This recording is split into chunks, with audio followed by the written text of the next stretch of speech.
كنتم خير أمة أخرجت للناس تأمرون بالمعروف وتنهون عن المنكر صدق الله العظيم وصدق رسوله النبي الأمين الكريم نحن على ذلك لمن الشاهدين والشاكرين والحمد لله رب العالمين. ایک مرتبہ باغاز بلند درود پاک پڑھیں. اللہم صلی اللہ سیدنا مولانا محمد معدن الجود والکرم وعلى آلہ وبارک وسلم صلاۃ و سلام علیک یا رسول اللہ صلی اللہ علیہ وسلم.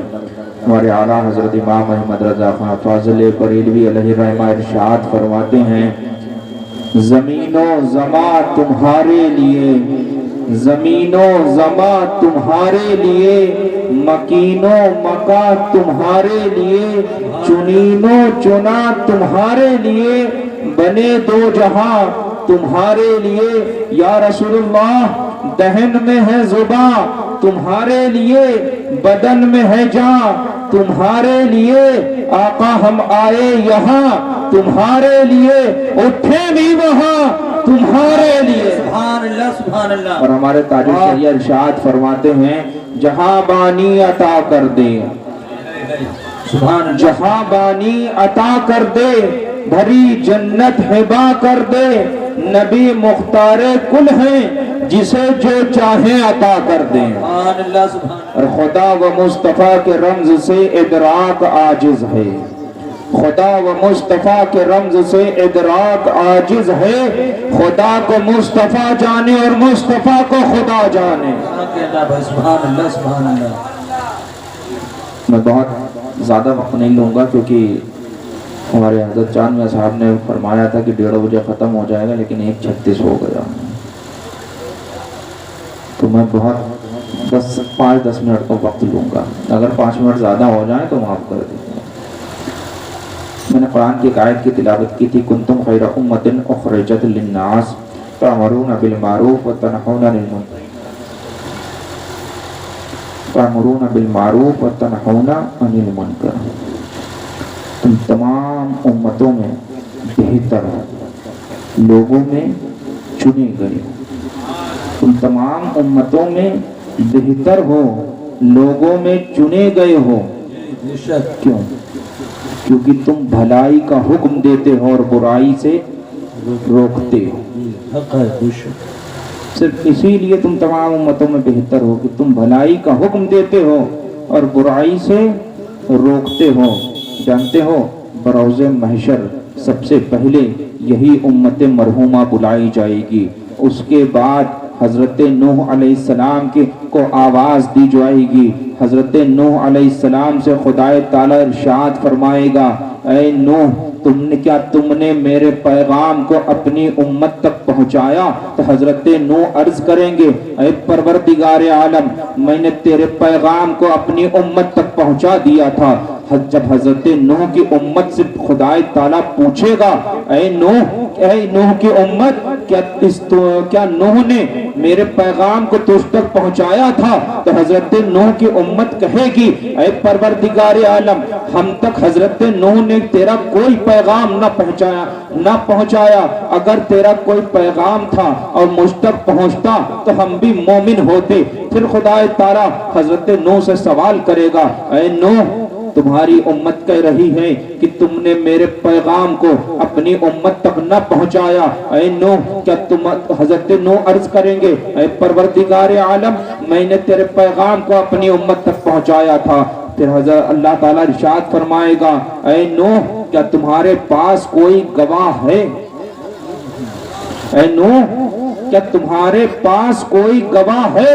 حضرت نوح علیہ السلام عرض کریں گے ہاں پروردگار عالم ہمارے پاس گواہ ہے اور گواہی کے طور پر اسی امت کو پیش کر دیں گے. سبحان اللہ سبحان اللہ سبحان اللہ سبحان اللہ. یہ امت محمدیہ ہے کہ حضرت نوح علیہ السلام گواہی کے طور پر اسی امت کو پیش کر دیں گے. یہ امت حضرت نوح علیہ السلام کے حق میں گواہی دے گی، عرض کرے گی پروردگار عالم حضرت نوح علیہ السلام نے تیرے پیغام کو اپنی امت تک پہنچا دیا تھا. اب حضرت نوح علیہ السلام کی امت اس امت سے جھگڑا کرے گی، بحث کرے گی، مباحثہ کرے گی، کہے گی کہ زمانے کے لحاظ سے ہم اگلے ہیں تم پچھلے ہو. ہم اگلے ہیں تم پچھلے ہو، پھر تم مجھ پہ کیسے گواہی دے سکتے ہو؟ اس وقت یہ امت کہے گی کہ مجھے قرآن نے خبر دی۔ سبحان اللہ سبحان اللہ سبحان اللہ۔ یہ امت کہے گی کہ مجھے قرآن نے خبر دی، لیکن مسلمانوں آج قرآن کی ان خبروں کو ہم نے پڑھنا چھوڑ دیا۔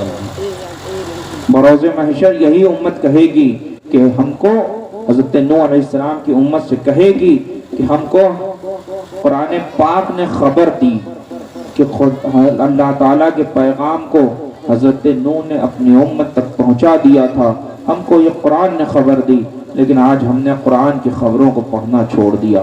آج ہم نے نیوز پیپر کی خبروں کو پڑھنا شروع کر دیا۔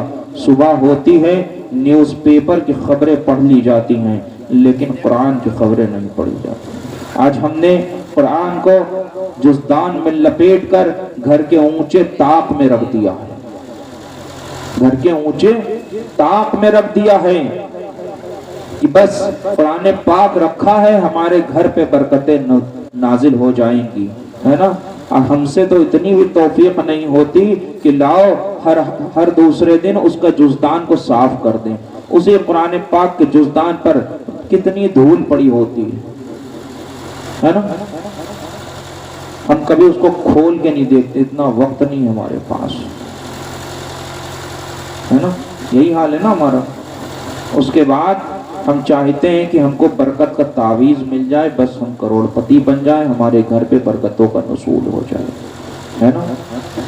جبکہ تم اگر صبح جب اٹھو اور جس وقت تم منہ دھلتے ہو اس وقت منہ دھلو، تھوڑا سا اس میں بڑھا لو کہ وضو کر لو، اور جتنی دیر میں تمہاری چائے بنے نا، تم صرف قرآن پاک کی 5 لائنیں پڑھ لو۔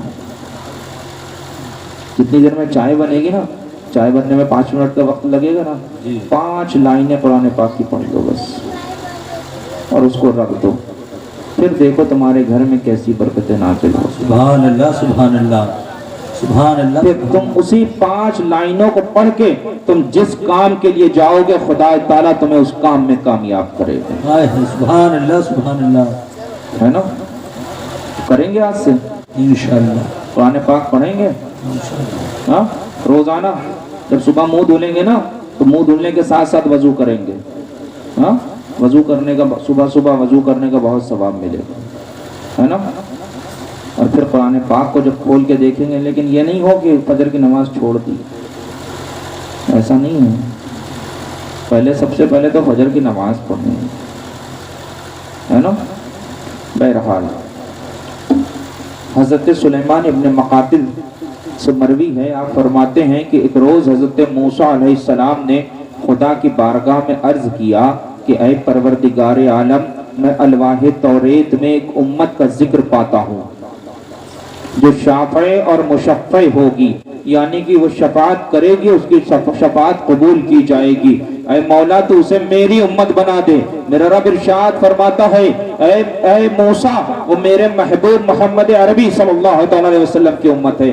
اس کے بعد حضرت موسیٰ پھر عرض کرتے ہیں اے پروردگار عالم، میں الواح توریت میں ایک امت کا ذکر پاتا ہوں جو 5 وقت کی نماز پڑھے گی، اور وہ 5 وقت کی نماز اس کے گناہوں کا کفارہ بن جائے گی۔ اے پروردگار عالم، اس کو میری امت بنا دے۔ میرا رب ارشاد فرماتا ہے اے موسیٰ، وہ میرے محمد عربی صلی اللہ تعالیٰ علیہ وسلم کی امت ہے۔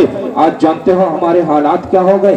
آج ہم نے 5 وقت کی نماز تو چھوڑ دی، لیکن زمانے میں ناشکری شروع کر دی۔ ہم نے لوگوں سے ایک بات کہنا شروع کر دی، پتہ نہیں کیا ہو گیا، ہمارے خدا تعالیٰ میری دعا نہیں قبول فرماتا، ہے نا۔ ہم نے نماز چھوڑ دی، ہے نا، ایک ناشکری شروع کر دی کہ پتہ نہیں کیا ہو گیا، خدا ہمارا امتحان لے رہا، ہماری آزمائش کر رہا، ہے نا، لیکن نماز چھوڑ دی۔ جبکہ نماز 5 وقت کی نماز اس کے انسان کے گناہوں کے کفارہ بن جایا کرتی ہے نا۔ آج سے نماز پڑھیں گے انشاءاللہ۔ بہرحال پھر حضرت موسیٰ آگے عرض کرتے ہیں پروردگار عالم، میں مفتی صاحب ابھی بیان کر رہے تھے نا، میں بس ان کی بات پہ آ رہا ہوں۔ حضرت موسیٰ عرض کرتے ہیں